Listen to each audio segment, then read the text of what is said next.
Hello बच्चों, चलिए आज का हमारा प्रश्न है। यदि दीर्घवृत्त एक्स स्क्वायर बटे ए स्क्वायर प्लस वाई स्क्वायर बटे बी स्क्वायर बराबर एक के नाभिलंब के एक सिरे पर अभिलंब लघु अक्ष के एक सिरे से होकर जाता है, तब हमें बताना है इनमें से कौन सा विकल्प हमारे पास यहाँ से सही होगा। तो यहाँ से इस प्रश्न को करने हेतु तो हमारे पास यहाँ से हमारी मुख्य अवधारणा कार्य करेगी। यदि हमें यहाँ से प्रश्न के अनुसार दिया गया वो दीर्घवृत्त का समीकरण एक्स स्क्वायर बटे ए स्क्वायर प्लस वाई स्क्वायर बटे बी स्क्वायर, साथ ही यहाँ से हमें दिया गया वो ए का मान हमारे पास बी से बड़ा है, अर्थात बी लघु अक्ष है और ए दीर्घ अक्ष है, तो उस स्थिति में हमारे पास उत्केंद्रता ई का वर्ग बराबर लिखा जाता है हमारे पास एक माइनस बी स्क्वायर बट्टे में ए स्क्वायर आता है। साथ ही यदि हम यहाँ से इस दीर्घवृत्त के लिए देखें तो यहाँ से यदि हम यह हमारा वाई अक्ष और यह यदि हमारा एक्स अक्ष लेते हैं, तो यदि हमारे पास यहाँ से दीर्घवृत्त देखें तो यह हमारे पास दीर्घवृत्त यदि हम बनाए तो यह दीर्घवृत्त हो जाएगा यहाँ से हमारे पास। और इसके यदि एक बिंदु P बिंदु का निर्देशांक हम यहाँ से लिख लें ए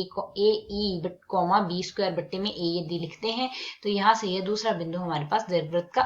अभिलंब का यह हो जाएगा। अब हमें कहा गया नाभिलंब, नाभिलंब हमारे पास यह हो जाएगा। अब नाभिलंब के एक सिरे पर अभिलंब, एक सिरे पर हमने अभिलंब लेना है जो लघु अक्ष के एक सिरे से होकर जाता है। अब यह लघु अक्ष के एक सिरे से होकर जा रहा है तो यहाँ से हम देख सकते हैं लघु अक्ष हमारे पास यहाँ से हमने बी माना है। तो यदि हम यहाँ से अभिलंब का समीकरण देखें तो अभिलंब का समीकरण हमारे पास यहाँ पर क्या लिखा जाएगा। अभिलंब का समीकरण हमारे पास यहाँ से होगा ए एक्स माइनस एक्स वन बट्टे में आता है एक्स वन बट्टे ए बराबर में आएगा वाई माइनस वाई वन बट्टे में आएगा वाई वन बट्टे में बी का वर्ग,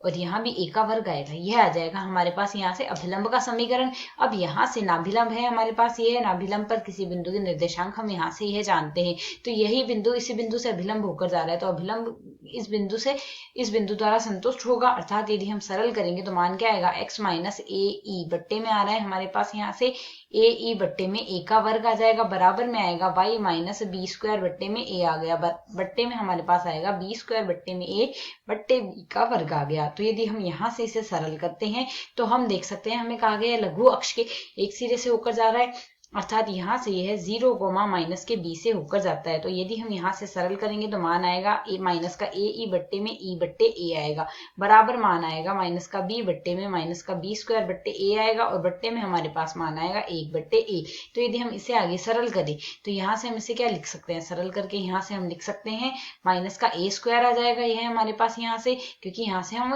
इसको ए को ऊपर ले जाएंगे तो ए का स्क्वायर आ गया, ई से ई को हम काट देंगे तो यह ए का स्क्वायर आएगा, बराबर में हमारे पास मान आएगा माइनस का ए बी लिख सकते हैं, साथ ही आएगा माइनस का बी स्क्वायर, यह हमारे पास मान आ गया। इसे यदि हम आगे और सरल करें पूरी समीकरण में ए माइनस के स्क्वायर से भाग दे दे तो एक बराबर क्या आएगा बी बट्टे में ए आ गया, और प्लस में आएगा बी स्क्वायर बट्टे में ए का स्क्वायर, यह मान हमारे पास आ चुका है। इसे यदि हम और सरल कर ले तो हम क्या लिख सकते हैं एक माइनस बी का स्क्वायर बट्टे में ए का स्क्वायर, बराबर में हमारे पास क्या आ रहा है बी बट्टे में ए आ रहा है। तो यदि हम यहाँ से देखें हमने एक माइनस बी स्क्वायर बट्टे ए स्क्वायर को क्या लिखा है एक माइनस बी स्क्वायर बट्टे ए स्क्वायर, बराबर हमारे पास यहाँ से ई स्क्वायर लिखा गया है। यही यदि हमारे पास यहाँ से हमने ई स्क्वायर लिखा है क्योंकि जब हमारे पास ए का मान बड़ा हो बी से तो उस स्थिति में यह स्क्वायर आएगा। तो यदि हम यहाँ से देखें बी बट्टे ए, तो बी बट्टे ए हमारे पास यहाँ से यह आ रहा है, तो इसमें हम यह किसके बराबर आ रहा है ई स्क्वायर के बराबर आ रहा है, हमारे पास क्या आ रहा है बी बट्टे में ए आ रहा है। तो बी बट्टे ए को भी तो हम इस समीकरण की सहायता से सरल कर सकते हैं। यदि हम यहाँ से बी बट्टे ए ज्ञात करना चाहें